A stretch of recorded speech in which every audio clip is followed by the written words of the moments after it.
Paano naman kung nag-iba na yung figure or yung shape ng beam natin? Example dito, analysis pa rin tayo. Triangle na siya.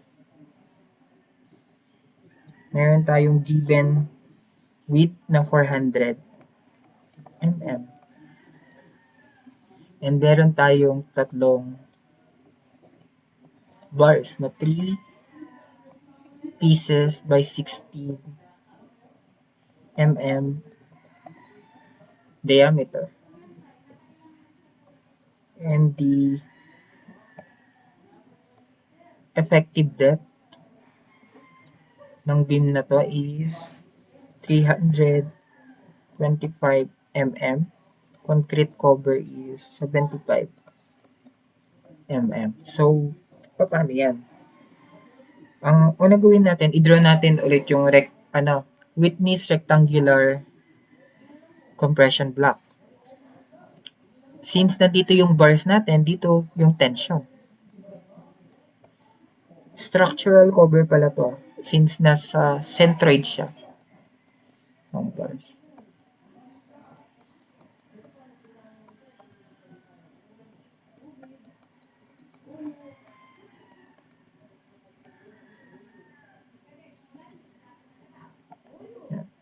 Dito yung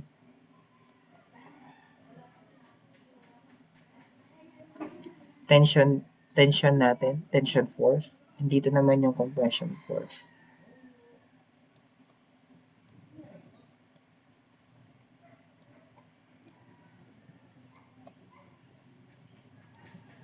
C and P.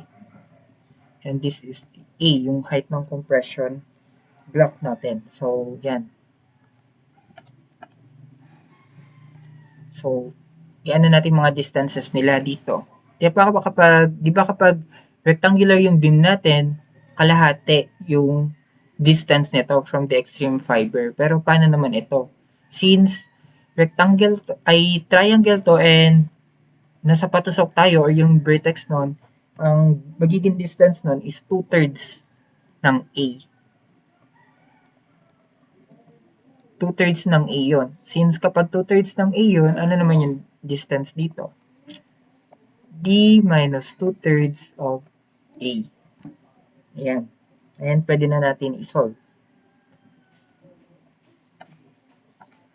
First step. Laging first step natin is mag-assume tayo. Assume tension still will yield.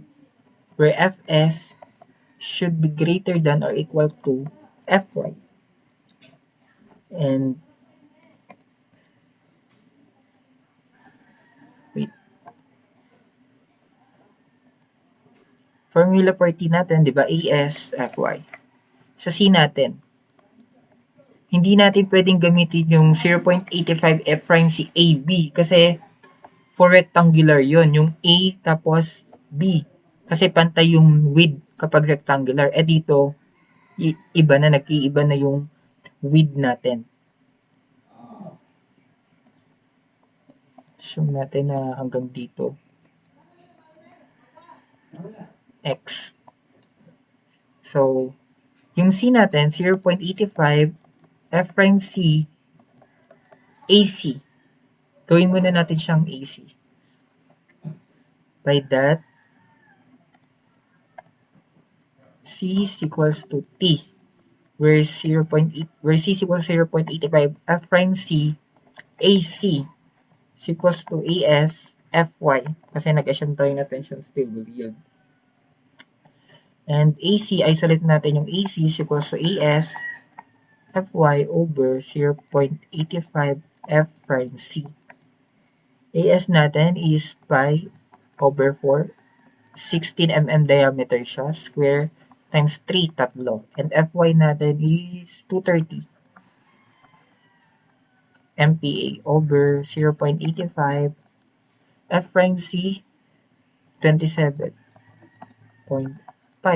Therefore, yung AC natin or area ng concrete natin is 5935.05 mm squared. So, dahil may easy ka, pwede natin isolve yung values ng A and C. Solve for A and C. So, dahil need natin malaman yung value nito since ito yung hinahanap, di ba? So, mag-proportion tayo or yung similar triangle. So, x, yung height nito, a, di ba?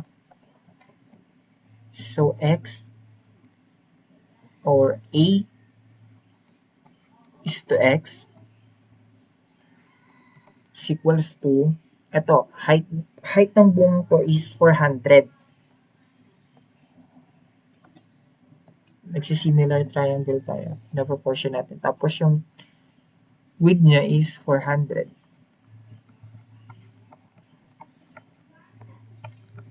Therefore, A is equals to X. And area of concrete natin yan, since triangle to, di ba? 1/2 ng A square.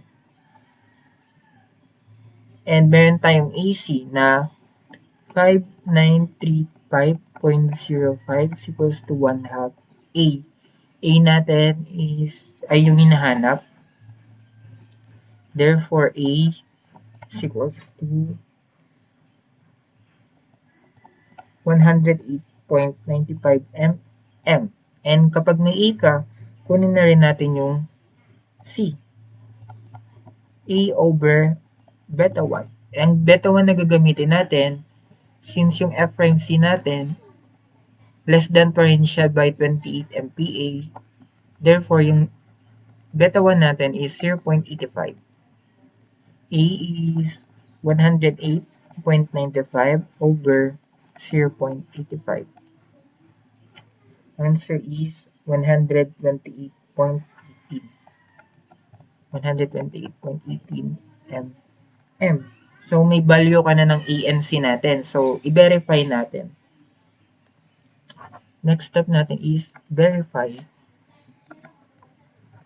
if yung assumption mo na tension steel will yield where Fs must be greater than or equal to Fy. Fs is equals to 600 times D minus C over C. 600. Effective depth. Effective depth natin ito. 325 minus yung C na na-compute natin. 128.18.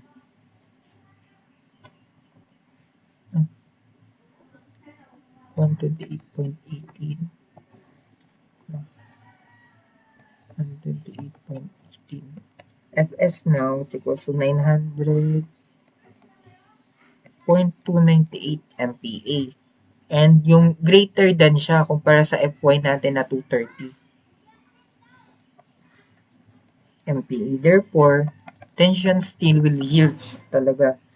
And solve na natin yung MU capacity or yung MU ultimate yung pinapahanap yung flexural strength. Is equals to reduction factor Mn. So, gamitin na lang natin yung sa steel. Reduction factor T. Ito, kapag moment natin yun doon. And yung moment distance niya is 2, D minus 2/3 ng A. T times yung moment distance, D minus 2/3 ng A. Ayan. And ano gagamitin nating reduction factor? Gagamitin nating reduction factor. Since yung Fy natin is less than Fs is less than 1,000, nakalagay ito sa code. Yung Fy, di ba 230? Fs natin 921.230 and less than siya sa 1,000. Therefore, nasa ano tayo? Transition control. And yung formula for reduction factor sa transition control is equal to 0.65 plus 0.25 the quantity of Fs minus Fy over 1,000 minus Fy. Solve muna natin to sa reduction factor.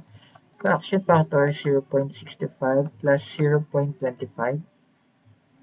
Ano yung Fs natin? Fs na nakuha, 921.298 minus Fy. Fy is 230 over 1,000 minus 230. Reduction factor is equals to 0.874. Therefore, makukuha na natin itong mu capacity. Mu is equals to reduction factor na 0.874 times T. T, di ba, equals sa AS, Fy. Fy kasi tension steel will yield. AS natin, 5 over 4. Size ng bakal, 16. Squared, tapos tatlo sila. And times moment distance, Fy pa pala. Fy natin is 230 times 230. And moment distance is 325. 325 ba? 325. Minus 2/3 ng A na nasolve natin. A is 108.95. 108.95.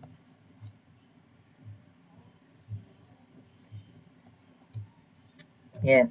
And over 1,000 squared, kasi naka-intervs yan sa MPa. So, convert natin siya into kilonewton per meter. Mu now is equals to 30.60 kilonewton per meter.